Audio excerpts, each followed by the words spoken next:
Жол начар болчу.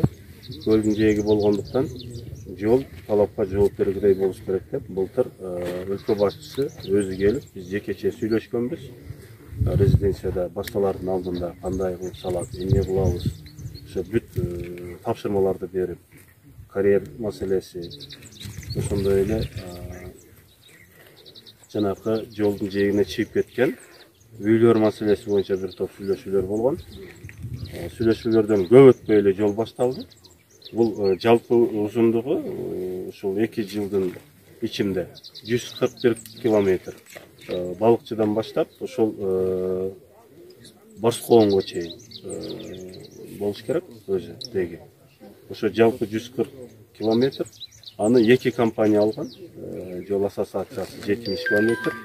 Ал эми Arex Road деген компания бул экинчи 70 километр. Кызуу иш жүрүп атат, көрүп атасыңар.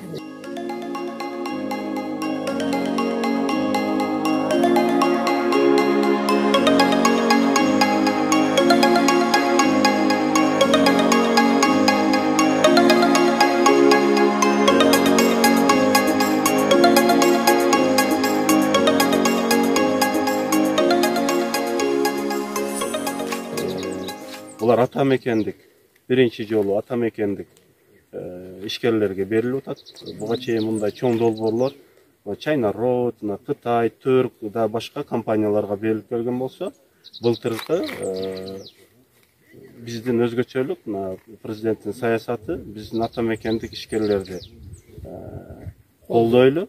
Алар дальше эгерде бул жыйынтык жакшы боло турган болсо, весь республиканын ичиндеги жолдорду ошо ата мекендик ишкерлерге беребиз деген саясаты жүргүзүлөт.